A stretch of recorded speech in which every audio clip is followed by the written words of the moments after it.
So Devargo Das. So Bodhisattva, and he has passed his matriculation examination HSLC from Silchar Collegiate School in 1918 and higher secondary from Ramanuj Gupta Junior College. At present, he is doing PhD with physics honors. He is in 6th sem, that is 3rd year, and in Ramanuj Gupta Degree College, he is right now. And Devargo Das, he got his matriculation in 1919, and he passed his higher secondary from Nursing School, Silchar, and Ramanuj Gupta, that is Degree College. Right now he is in 4th year, Degree College. So the celestial coordinate system. Later, Devargo also joined Bodhisattva in this project. It was quite a difficult task and a lot of things were to be done. We started with manual calculations and the design of the mount system. We worked even during our vacations, and we also learned how to work with microcontroller circuits, stepper motors and Bluetooth modules. We have also developed an Android app by ourselves to connect and control the device from the mobile.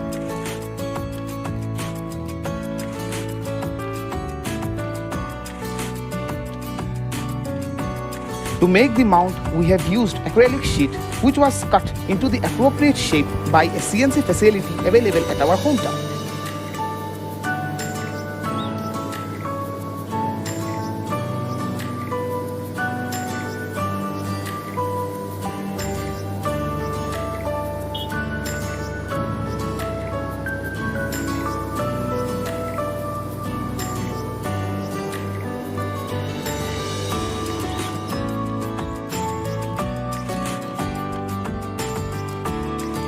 And then made the final product by ourselves.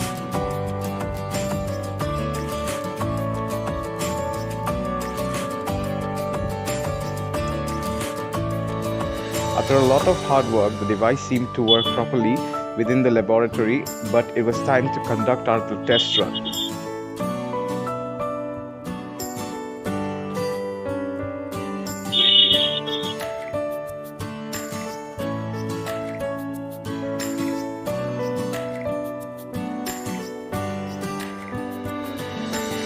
When we got the desired result, it was the happiest moment for us. As we can see, the time right now is 1:48 p.m. and the device is not making any shadow with the sun.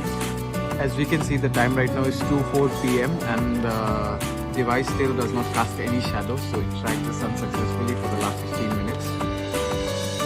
Now it was the time for the long duration run. And the final result was just awesome. I was quite fascinated to see the result and the degree of accuracy that the mount is able to maintain.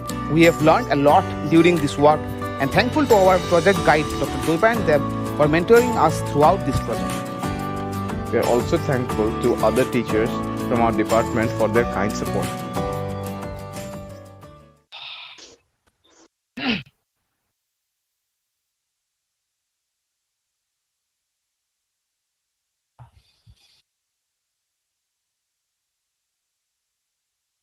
So in this project, or to be precise, my contribution in this project is the theory, research and the hardware, or basically the making part actually.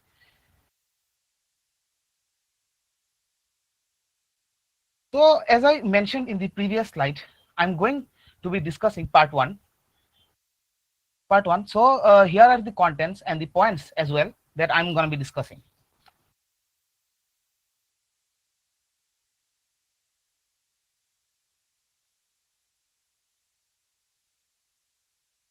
But before that, we need to, this was our final look of our instrument that we used. And obviously I'm going to tell the each and every components individual working thing. But before that, this was our final instrument. Well, the main reason we took this initiative for making a mount, even though let's not forget to mention that this kind of mounts were already available in the market itself.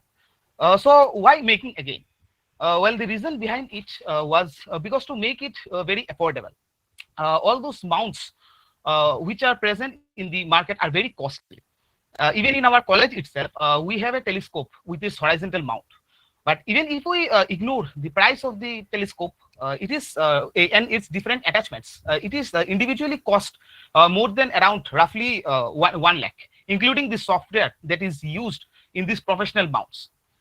We will show the budget of the making of our mount in the upcoming slides, obviously. But as compared to this, ours one is quite negligible. The second reason is to track any celestial object in our sky precisely. As we will show in the upcoming, as we have shown in the video itself, that our instrument can successfully track the sun, and we have already made a video of that. We can thus conclude that we can track any celestial object along with precision. And thirdly, just for the further idea, and it would be the future reference, that we wanted to attach a solar panel right in the place of our existing measuring instrument, which is going to be this disc.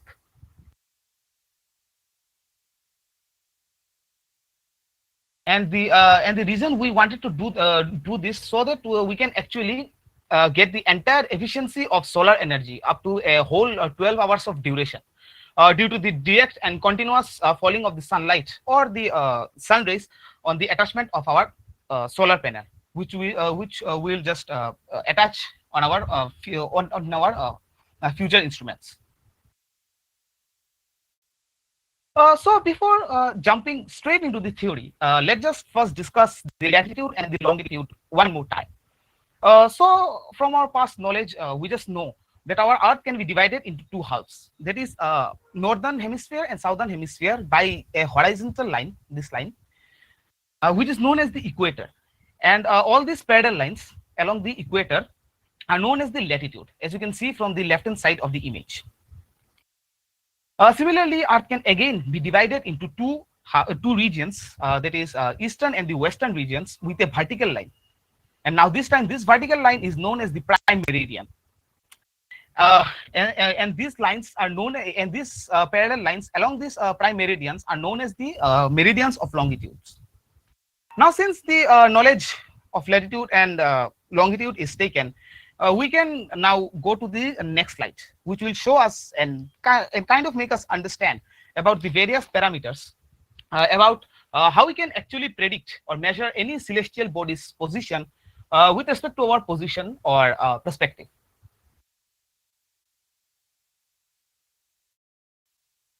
So let us begin by defining the sky and kind of breaking it down so that we can get used to some terminologies and directions. So here we are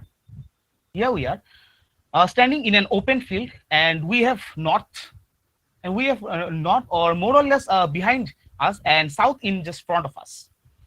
And I guess we could just say that we are facing the southwest direction, if we like to say that. The horizon is just a 360-degree circle, and the sky is suspended both above and below us. And the reason why I'm showing it as below, because from our past experience, we know that there are stars and planets that we have yet to rise, that will just rise later on in this afternoon or even the evening.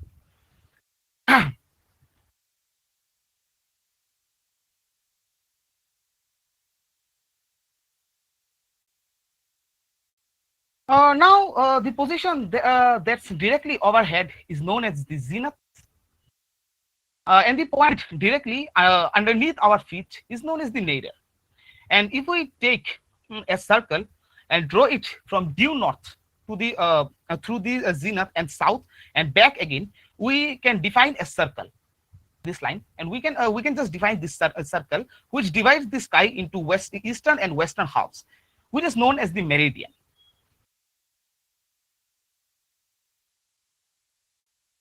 Now, since we are here, I would just like to describe briefly that how we can identify any point in the sky from our perspective. So let's just say we have a star right over here, and we can describe its position above our horizon. We do that by tracing a line directly on the horizon, this line. That's directly, and we can just bring that line just directly under our star and draw an angle to the star. So this angle would be our star's altitude. And we define altitude as 0 degree at the horizon and plus 90 degree at the zenith. So that zenith is directly overhead. And by the way, we can also describe the altitude by the object by billowing the horizon using the negative value of 90 degree. So 0 at the horizon and minus 90 degree at the nadir. And we can also work out where along the horizon we need to look. And to do that, we start at due north from here at 0 degrees, and we can just trace a clockwise direction until we arrive directly underneath our star that we have considered firstly on the horizon. And this angle would known as the star's azimuth. So azimuth begins at, as I mentioned earlier, stars the angle of azimuth starts at north at 0 degrees, followed by 90 degrees to east and 180 degrees due to north, and obviously plus 90 would again add up, and like this we can just define our azimuth angle. So since it is aligned to our horizon, it's sometimes referred to as the horizontal coordinate system, or sometimes ALT-S, or just ALT-S system for short.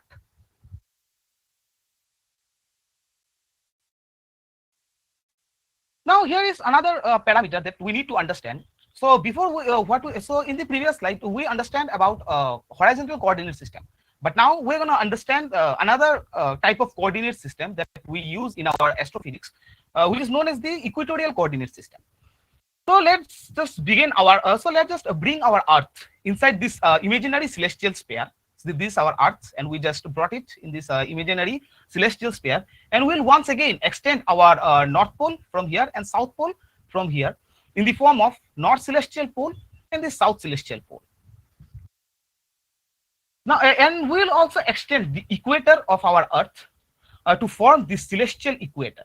And just as we did before with the parallels of latitude, we can just draw parallel lines on the celestial equator, and only we refer this all these lines as the parallels of declinations. So we measure declination as 0 degree at the celestial equator, all the way up to the positive 90 degree at the North Celestial Pole, and all the way down to the negative 90 degree at the South Celestial Pole.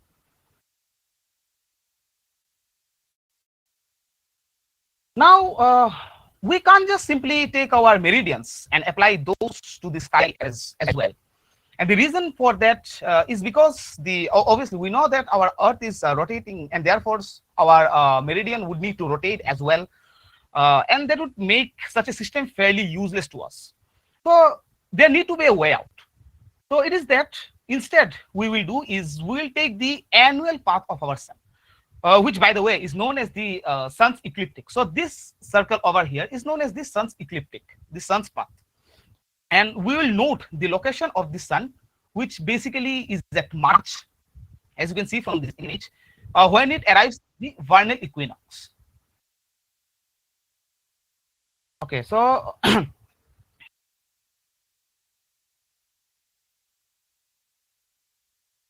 okay, so now since Earth, as you know, that Earth rotates on its axis once every 24 hours. This gives us a 24 hours clock face that we write onto the celestial equator over here. These are the clock face that we can just write in our celestial equator. So when we draw the parallel lines on this celestial on this clock face, obviously, we then get the hours of right ascension.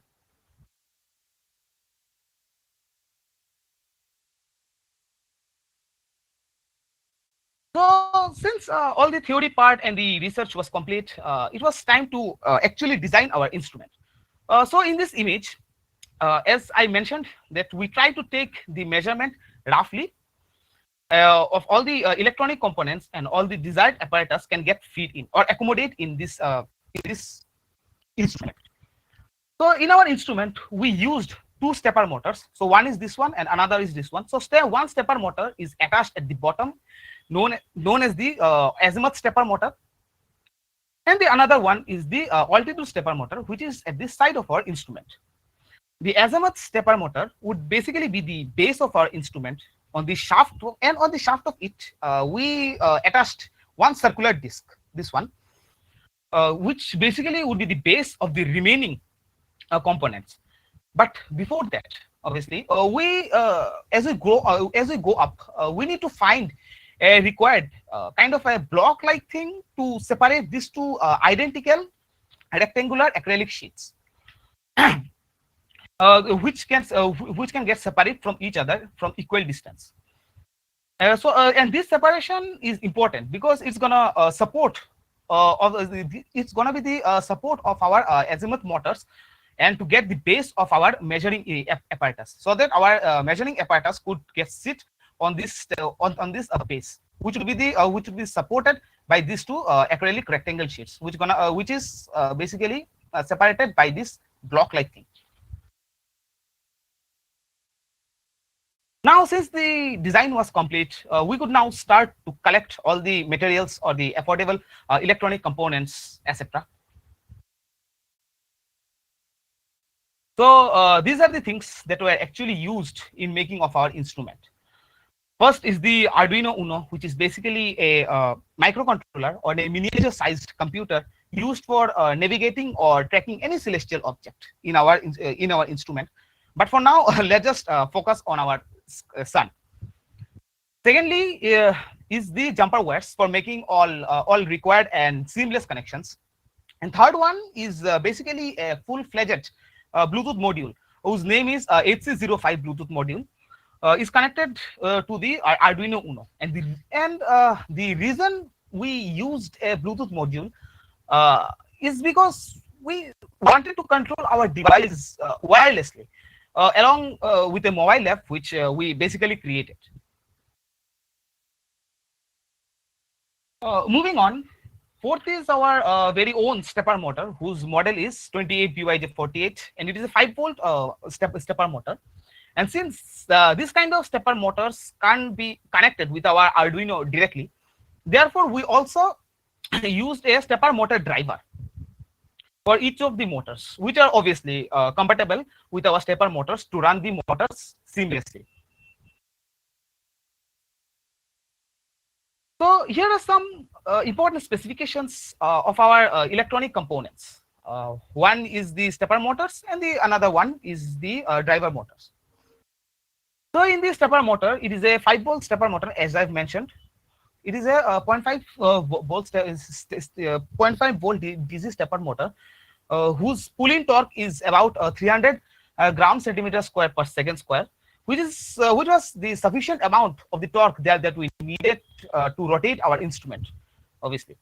Along with that, while constructing the instrument, a rough calculation along with some estimations was also taken.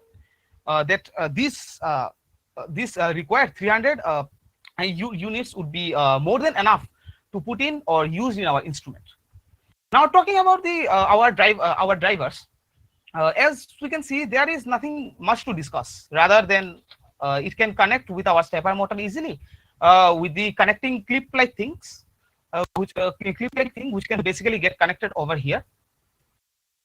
And it can be seen and detected whether the connection is stable or not by through these LEDs.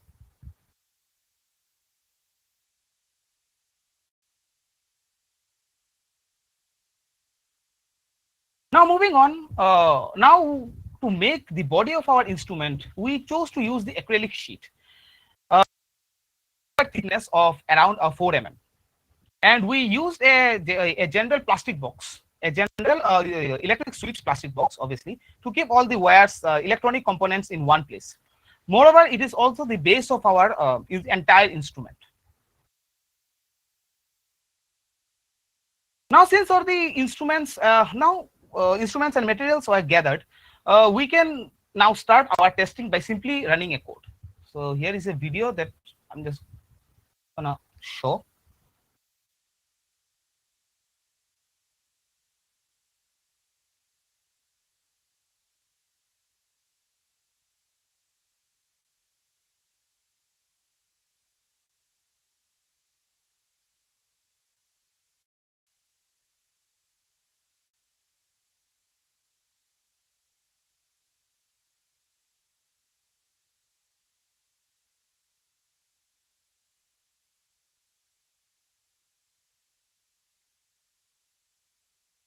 Now, once things got all together and the testing was successfully done, we could now start making the mount. And here is another thing that I forgot to mention, that why did we choose to make the body of our instrument with acrylic sheet? So the reason is because of its lightweight, so smooth surface, and quite of its durability as well. Uh, but there was another problem that occurred while making the mount. It was the sheet's thickness itself.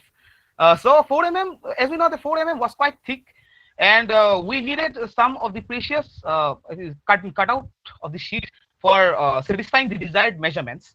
But we couldn't just go out and cut out all those all those sharp shapes with fine edges. First of all, it would be very difficult to do that manually, and secondly, even if we manage to do that manually, then the edges would be irregular, non-smooth, and that would hamper the torque of our instrument because of the irregular weight distribution, obviously. So to tackle that situation, we took the help of CNC machine for getting all those precise cuts and getting smooth, fine edges as well. So here is another video.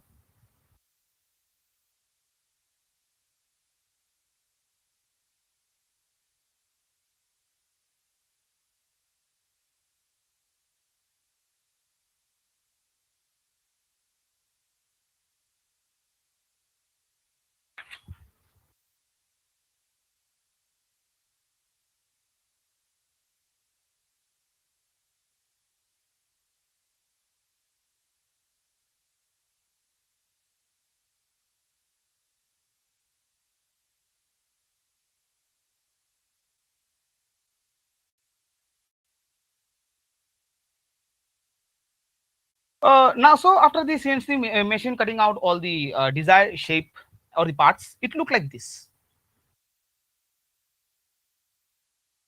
But again, another problem occurred, is that the instrument was unable to mark the centers uh, of the shapes, all the centers of these shapes. So what we did was, a thing is to be noted in the circular shape. The center was found manually. As you can see in the right hand side of the video, this center was found manually. But along with that, in the image of the left hand side, we can see that the machine wasn't able to precisely put a hole in the desired position. So as you can see, this is the line joining, and this is the intersection point, but the hole just got aside. But either way, it didn't really hamper the instrument while making.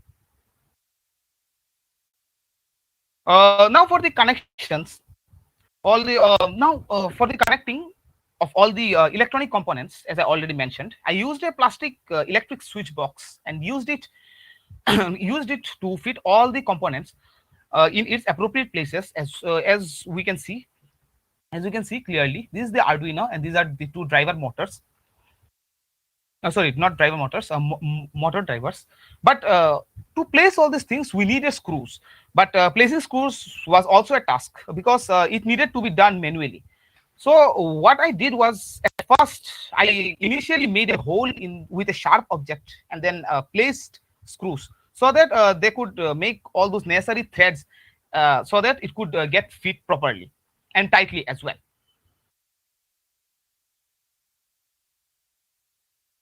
As we can see from this slide, at first this middle disc was first made in such a way so that it could fit through the shaft of this azimuth stepper motor, and objected that it could make the entire instrument rotate.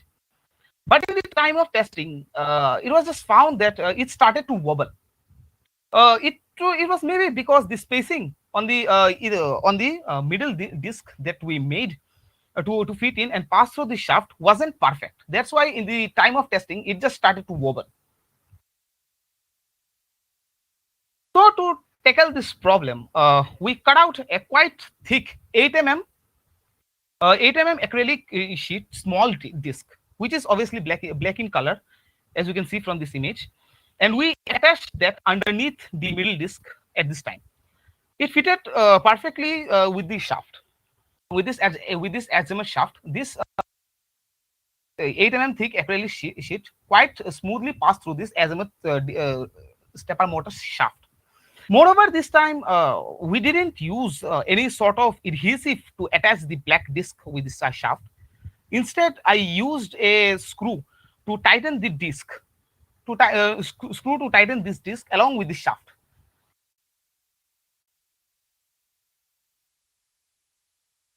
Now, since the rotation of the azimuth motor is completed and had been taken care of, we can now think that what can be used on the base on the base of the upper disc to separate these two rectangle slabs to place these two rectangle slabs separated from each other, and also to keep it upright to their respective places. And the thing was come out to be a mobile charger, and the reason this mobile charger, and the reason we used charger was quite obvious, because it was satisfying the determined measurements that we have taken or planned while making the design. So as we can see, the charger or the black plastic object was giving us the sufficient amount of separation between these two rectangle acrylic sheets. Now again, we needed to determine sorry, what could we have used to support or to make the base of our measuring apparatus to sit.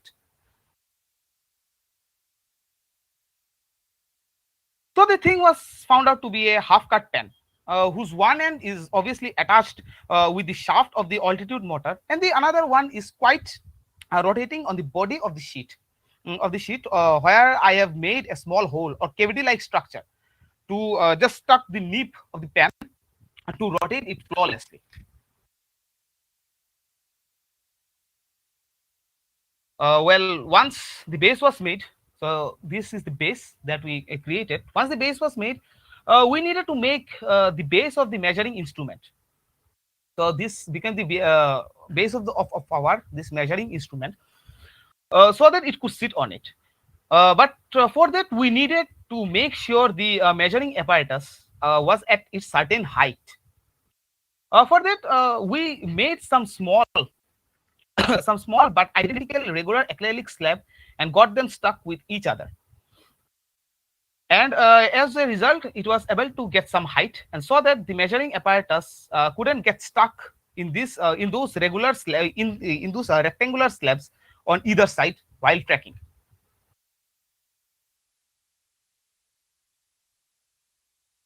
So the measuring apparatus was I made an instrument which looked like a sundial, but it has nothing to do with it basically.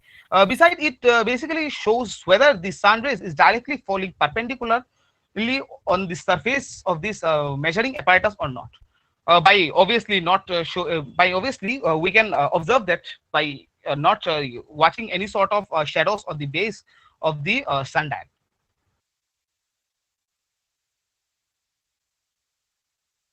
Now, before we could start our very first test run, we needed to level all those astronomical parameters into its desired level. The reason we had to do it was because, as we know that when we at the very first moment upload our tracking code, the device wouldn't immediately start tracking the sun for the from the position where the code was uploaded to the Arduino, and as a result, the tracking would be perfect at that aspect. Yes, Bodhisha, one point, that is, please note your time, okay? You note your sure, time. Sure, sir. Yeah. I have a few left. Okay, okay.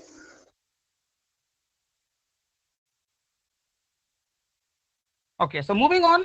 Now we know that we needed to make all those astronomical parameters value 0 to make the tracking perfectly. But how are we going to define whether the parameters has already become 0 or not? Well, the determination was like in the case of azimuth, we are going to use the help of this magnetic compass that we attached in our instrument. So if we rotate our azimuth stepper and the needle of the magnetic compass points toward the north direction of the Earth's horizon, we can define or conclude that our azimuth has become 0 successfully.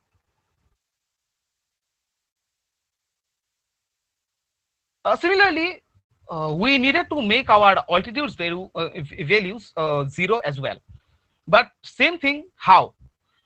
How can we define its 0 value? So to determine that, we attached a spirit level over here on the surface of this measuring instrument. So when the bubble of the spirit level is at right in its center, or we can also say the surface of this measuring instrument is perfectly parallel to our Earth's horizon, we can easily conclude that the our altitude's parameter is also at its 0 value. So now, since all the parameters are perfectly leveled, or we can say their values became 0, we can finally start our very first test run to track not the sun but any celestial object precisely. So lastly, here are the budget or the cost of making our mount. So here are two categories, obviously. One is the electronic and the another one is the others besides all the electronics, obviously. So I can say that we have at least made a tracking device in this budget which can precisely track any celestial object in the space. As I've mentioned already, in our college there is also a professional mount telescope whose mount individually costs more than 100K, which is in Indian version is the 1 lakh, including its pre-installed software. So as compared to that, I think we have made a pretty good kind of a mount which could track the sun or maybe any celestial object precisely. So here is the end of my part of my discussion. So this is a bit of my journey of making this mount that I wanted to express. So now you may ask me any question regarding the hardware development part. And after Yes. that, Shavargo Das will continue this part. Yes, please ask any questions. You can unmute and ask any questions. Other audiences.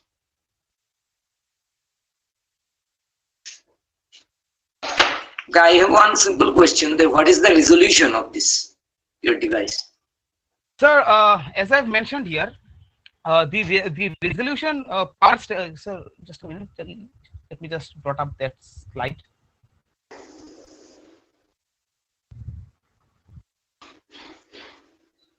So well, this is the your resolution, sir. So as we know that our Arduino couldn't just read any sort of degrees, it just know only steps. So obviously we need to convert all those degrees into steps, and then we need to upload it to our Arduino to make all those necessary trackings. So what is the percentage error with respect to Earth's rotation? Sir, sorry, sir, I didn't hear you. Percentage error.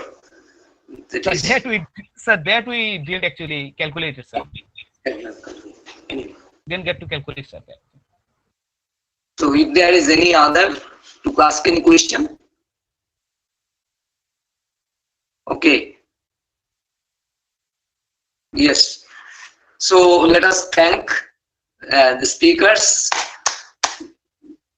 That is Bodhisattva. Thank you very much for presenting your part of your talk. Yeah, thank you, sir. Thank you for hearing me out. So now, yeah, for now, just a minute. Now, for the second part, that is Devargo Dash, you will be given the second part of this project. So I am now making Devargo presenter, so he can start his talk right now. Sure, sir.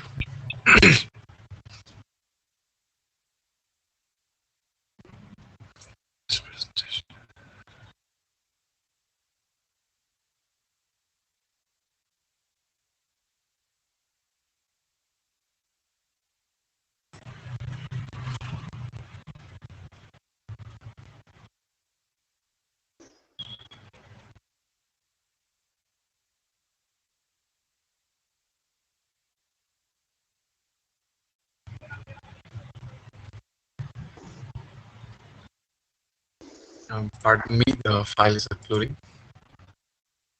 Yes, so good evening, everyone. My name is Vargo Dash, and I am currently pursuing my bachelor's degree from Ramanuj Gupta Degree College in Physics Honors, and I was in charge of the programming and algorithms of this project. So, as we can see, these are the contents that I'm going to be discussing today about the programming and algorithm aspect of the project that me and Bodhisattva both worked on during the last few months. Right, so for the first thing that we had to do regarding the programming aspect of the project, we had to first devise a program in Python to convert the given right ascension and declination to altitude and azimuth. So we used a site on the internet, which was actually modified by the renowned physicist Keith Burnett, and we used that site as our guideline to carry out the various calculations that we were to do to make that Python program. In that slide, which I'm going to show in the next slide, in the site, the right ascension was used with local sidereal time to convert that into hour angle, which was then converted into altitude and azimuth along with the declination. And we had to make sure for the first step that all of these functions were carried out in Python, and the following code that we formed using Python was to be converted to Arduino's native programming language. So as we can see, this is the slide that we used as the guidelines of our conversion for the astronomical coordinates. This is the URL, as you can see. And it was devised by Keith Burnett, who is a renowned British physicist. Moving on, this is the code that I had written in Python. I'm already apologizing to you guys for the font because I could not fit the entire thing without cutting it into parts, if not for the small font size. Anyways, as you can see, I have to input right ascension and the declination along with the universal time into the Python program, and the latitude, longitude, and D, which is the days from J2000, is entered already into the code. And the output that we get is altitude and azimuth in degrees and the local sidereal time, which was used for checking the calculations if they were right or if we made some mistakes. Anyways, if we move on from this one, there are a few anecdotes about this code that I would like to point out, that being the latitude and longitude that was used for the calculation of the right ascension and declination to altitude and azimuth was for our hometown Silchar, because we carried out the experiment there, and hence the latitude was 24.8333 degrees and the longitude was 92.7789 degrees. Also, the day that we were initially carrying out the experiment for was the 22nd of June 2022 at 15:30 IST, and the days from J2000 for that day was calculated manually, and we calculated that and found that out to be 8207.9167. The time, that is the time that at which we conduct the experiment, it is also converted into days and added to the days from J2000, because it also hampers the calculation if we don't take that into account. So we ran into a few problems when we wrote that Python code. First of all, being that the calculation of the days from J2000 was to be done manually, which was of course very inconvenient, and it would help immensely if we could automate that process, and the value also changed as we progressed in time, because it also took into account the hours and seconds, right? Also, the code only calculated the altitude and azimuth for one given instant, instead of calculating and updating the value of altitude and azimuth for a given time interval. As in, it did not update the value of altitude and azimuth as we moved on into the day and the time passed on. Another thing that was very important in the code was that it did not convert the degrees into steps, as the stepper motor could not really read the degree with the output because it was in degrees, and we had to convert that into steps. And that was not done automatically in the program. And so these were the problems that we had to fix before converting the Python program into Arduino's language. Anyways, going on, we we had to make essentially two codes, one being the tracking code, which was actually track the sun, and the other was a Bluetooth code, which was made for the Bluetooth module, which we would use to move the motors to their initial 0,0 positions.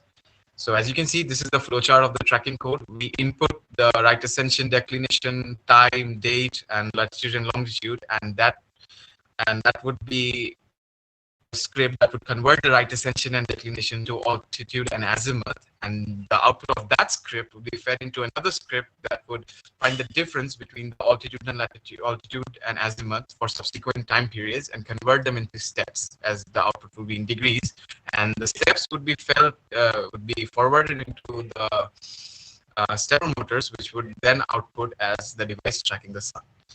For the Bluetooth code, we decided to make a wireless communication model, as in we would communicate the code from our phone, and the input stream would be sent to Arduino through the 8C05 Bluetooth module. And after reading that script, the Arduino board would execute a code which would help us move the motors and give the output in the form of us moving the motors at the press of our buttons and regulating its speed. So we go forward and check the entire process, how we made and wrote the script for the tracking of the sun, and also how we converted right ascension and declination to altitude for every given intervals. And I'm once again apologizing for the very small font size.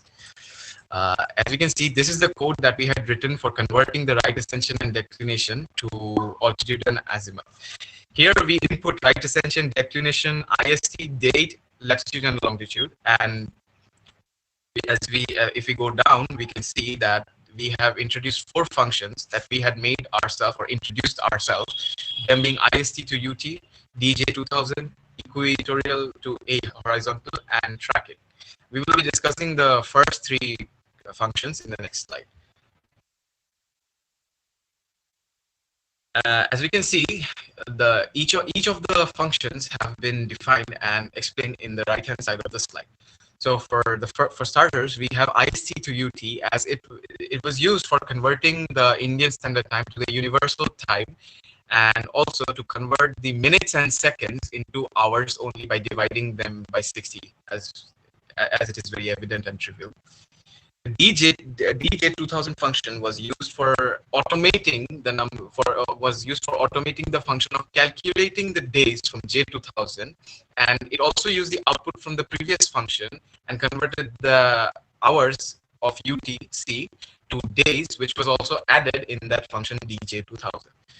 Now, both the functions and their outputs were used to convert the equatorial coordinate system to the horizontal coordinate system in the EQ to HZ function. It took the output from both the functions, both the aforementioned functions, and then with the help of these, it converted the right ascension and declination to altitude and azimuth. And it used the outputs from the preceding 2 functions as it's written here. Anyway, moving on. Defining the functions in the header file. There is not much to explain here. I am just showing you guys the code that we wrote here. This is for the EQ to HZ function. This one is for defining the DJ2000 function. And lastly, IST to UT. This was used for converting the Indian Standard Time to Universal Standard Time. Moving on. This is the entire file, or the header file, or the converter in like a singular code format. And again, I'm apologizing for the small font size. Moving forward, we have to then extend the script into feeding the output of the program to the drivers and moving the stepper motors so that it would track the sun as it would go on and on in the day. So after we wrote the converter in Arduino, we had to find a way such that the motors would efficiently track the sun. And for that, we decided that finding the differences between the subsequent values of altitude and azimuth would be very beneficial, as that would be the only viable way to calculate or track the sun as we progress further into the day. So we had to write a program that would find the differences between the subsequent alternate altitude and azimuth values for every 60 seconds. And that would move the stepper motor through the number of steps after we converted the angle into steps, and thus it would track the sun. So as my project mate discussed earlier, the minimum resolution of the motor was 0.17 degree per step, and the difference that the program tracking file produced was much smaller. That is, the difference between the altitude and azimuth was much smaller than these degrees. And so we had to find a way to compensate for the error that would arise in this situation. So moving on, this is the program that we had written for tracking the sun as we would progress further into the day. As you can see, as we have mentioned in the previous program, the altitude and azimuth will update itself every 60 seconds. And so in this part of the program, the del alt and del as was written so that it would take into it would take the difference between the two values of altitudes and the azimuths and convert them directly into steps, as you can see, 2048 by 360, and thus it would convert the difference that it found of the altitude and azimuth into steps directly. For the first run, there would not be any difference, and it would have to move from its 0,0 position. And for every run after that, we had to find the difference between the current value and the value before that and convert that into steps, the answer that we get in degrees. Moving on, we find that this is the part where we take into account the small error that would arise if we did not take into consideration the small parts of the angles that was forming because of the sun moving. Anyways, in this part, we basically convert the steps that we get into integers, because the steps of the stepper motor have to be in integral values, and the differences we found out came in a decimal in a value which had the decimal part as well as an integral part. So in this part of the code, we've essentially separated the integral part and the decimal part and labeled the decimal part as the error part. So we fed the integral part directly into the stepper motor and made the error part such that whenever the error or the decimal part exceeded the value of 1, as you can see, greater than or equal to 1, it would compensate that extra step into the motor, and thus minimizing the error very much. And it would also take into account the very minute differences that would arise because of the sun moving very little. This is how we tackle the issue of error or the very minute movements that the sun made, which was not initially taken into account because of the small resolution of the stepper motors. Anyway, moving forward, this part of the final code of the tracking code was to basically print out the output. As you can see, the difference of altitude, error in altitude, steps taken by the altitude motor, and the last part was to make the stepper motor move through the amount of steps it was required to track the sun. So this concluded the entire tracking code, and we move forward to the Bluetooth part of the code. So before we started to track the sun, as my project mate discussed, we had to bring the entire apparatus into a 0,0 position, or a reference level relative to which it would move and track the sun. So in doing that, we decided to go for a wireless approach and decided to make an app that would communicate with the Arduino board and send its input stream directly to the Arduino board through our mobile phones. We used H305, as mentioned, as our Bluetooth module to receive the signals from our cell phones. We decided to make the app using MIT's App Inventor, as it was a really intuitive way of building an app, and we did not really have much knowledge developing apps, so we decided to go with the MIT App Inventor. And we decided that the app would essentially make the motor move forward and backward, counterclockwise or clockwise, and it would also regulate their respective speeds. So this was the plan for making the motor, and the motor move using our cell phones. If we go forward, we will see that this is the code that we wrote for making the cell phone apps data and converting it to data which would be read by the Arduino board and essentially move the entire Bluetooth module. The entire apparatus. As we can see, we have introduced two stepper motors here, and we have introduced two stepper motors here, and it essentially helps us move the stepper motors. In the next part of the code, we can see it reads the input stream that we send to our mobile phones using Bluetooth, and depending on the input that we get, it carries out different necessary actions, and which result in the movement of the entire apparatus and the different motors. And in the last part of the code, this part of the code is essentially used for adjusting the speeds at which the motors were supposed to move when instructed to. This is basically the part where we regulate the speed, essentially. Moving forward, this is the GUI of the app that we had built, and this was the first two buttons were used for moving the first azimuth motor clockwise or counterclockwise, as we can see, forward or backward, and the second two buttons were used for moving the altitude motor forward or backward. And that slider we showed here is essentially used for regulating the speeds of two motors. Moving on, this is the logic behind the app that we had invented. So if we go back to the app and come back here, if you press the button, as you can see here, if we press the button, the app would essentially send via Bluetooth the Arduino board a command known as MA1 on, and when we lift our finger, it would send the command MA1 off. These are the input streams that upon read that when the Arduino read, it carried out its necessary conditions and basically carried out the entire part of moving the stepper motors to its initial 0, 0 position.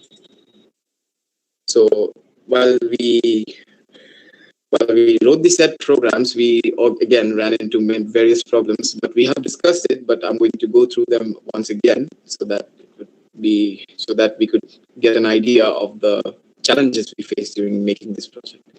So the first issue that we faced was that it only calculated the altitude and azimuth for a given date and time and could not do it spontaneously for the subsequent time intervals, and that would not be very helpful for us because we could not then track the sun if it did not really find the altitude and azimuth for the sun in the subsequent time. The code also did not automate the conversion of degrees into steps, which were to be fed into the stepper motor, and also it did not automate the calculation of the days from J2000, which was a very difficult thing to do if it was to be done manually, and it would be a real difficult task and a very inconvenient thing as well. Also, when we wrote the converter, we had to essentially make another code that was used for tracking the sun, because conversion was only half the part done, and the tracking was essentially the main part and parcel of this entire project.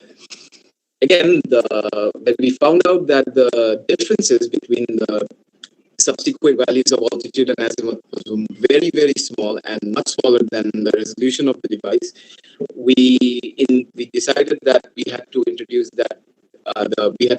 another aspect in the code known as error, as I had discussed previously, and that helped us minimize the error as much as to the best of our abilities. Also, by writing the Bluetooth module, we ran into a problem that we could not really move the motors at the same time. And after brainstorming for about 3 or 4 hours, we found out that the solution to that problem was actually very simple. We had messed up the order of the code, and that was the reason why it did not really work. So after rearranging the order of the code, the Bluetooth code was good to go. Anyway, moving forward, we have a few plans. We have a few improvement plans to make to this device in the future, and these include, firstly, we plan to integrate the Bluetooth and the tracking code into one singular code, so that it would completely remove the dependency of the device on the computer, and it would basically help us just power this without a PC, using just a power brick or a power supply. We also plan to make the app more sophisticated. In that, we plan to input the right ascension, declination, date, time, latitude, and longitude entirely from the app using the Bluetooth module as well. And that would really help us track the sun and any other celestial object for that matter very conveniently. And that would, again, render the computer completely useless in our project. And that would be a very helpful thing. It would make the device very portable. The last thing that I would like to discuss is to introduce gears for improving the accuracy of the entire instrument and make the resolution of the instrument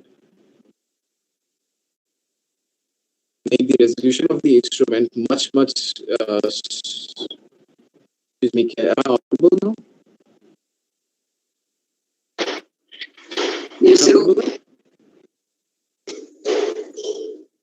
Yeah, we can listen your voice. Actually, my connection. No, connection is there. Okay, sorry. Connection is there. Yeah, so we plan to introduce gears into the apparatus so that we could improve the accuracy of the entire instrument and make it track celestial bodies which are much farther away from relative to the sun. And that would really help us make this project much more helpful to wider audiences.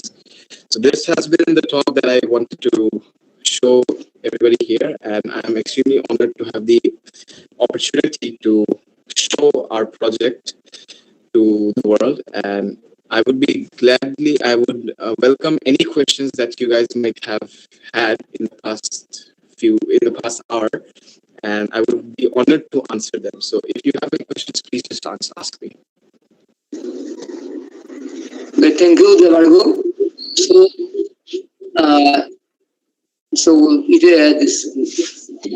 we have now open session for questions. So everybody can unmute. That is, those who want to ask questions to the speakers, you can unmute and ask the questions. All the questions are very welcome. Yeah.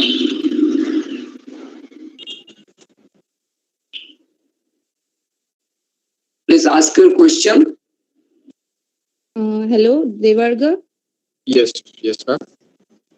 So you have used some Python programming to detect or track sun, isn't it? Yes. So my question is that are there some Python-based programming or model to track like electron, positron, or gamma rays? I haven't really devised any device so to. Is it, okay, so you have done it for celestial objects only. So I'm asking, like, in the atmosphere, that electrons or positrons are there? No, they're interacting. No, that would be like microscopic objects, right? So we did this for like celestial objects, which are like very farther away from our Earth's atmosphere, not necessarily. But they come from the cosmic ray interaction. So basically, there might be some other ways. Yeah. Okay. Okay, fine. Okay, I have one question. So this is actually you have made a prototype model, right? Me and my prototype, yes. Yeah. So if you but one physical telescope, if you want to automate this telescope properly with your device, your telescope is very heavyweight, right? Yes. Yeah, it's several kg. So you have to take care of the proper things, this weight and other things, because unless these things are taken care of, then yes, sir. Yeah, it cannot be done, right? Because your because your stepper model, it is prototype. It's for a model. It is a fine. So in that case, if you attach any heavy system, then you have to. That is, your electromechanical system has to be.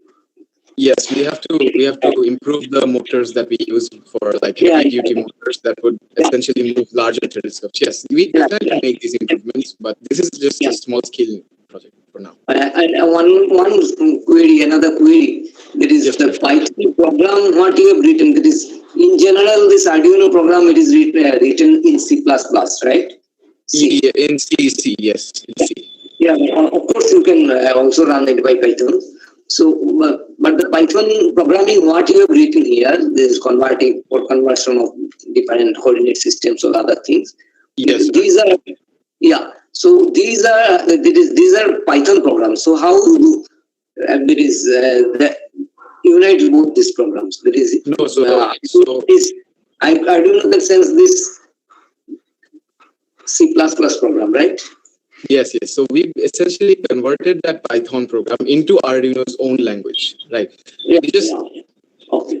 Yes. So the Python program was not the final program. The final program was we wrote that in C.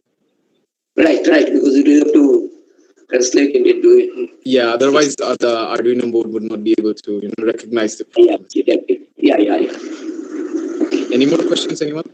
Any more questions? Yeah.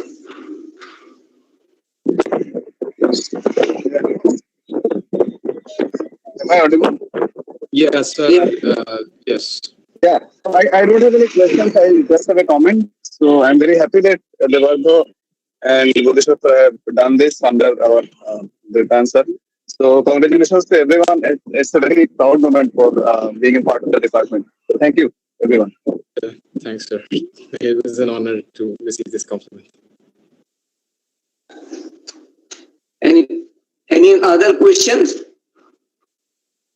So if there is, anybody want to ask? So if there is no question, so let us thank Devanshu as well as Bodhisattva for their presentation. Thank you very much.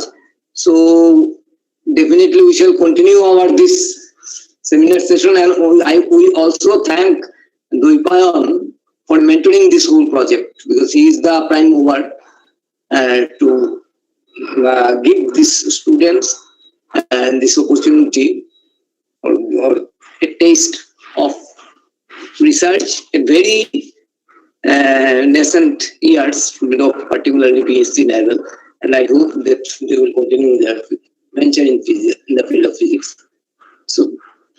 So this is the first talk of this series. So in the second talk, if it is possible, we shall try to convey you by email and postcard as well as this time schedule, etc. And that is what that is actually 40 students, 14 participants they have registered, and the attendance is very few. Anyway, it does not matter. That is who's the serious students. Then we are thankful to the people who have also attended. And once again, thank to Bodhisattva as well as Devargo for their presentation. Thank you very much. So you try to make it your slides available with us, so that if anyone want to visit it, then if it is available, I think already YouTube streaming, it is a little bit uploaded in the YouTube. It is done by Doipan, and definitely all this endeavor will, in the long run, will inspire this particularly undergraduate students to take part in various educational projects and other things. So thank you very much. Thank you all. So we can conclude now. Thank you very much.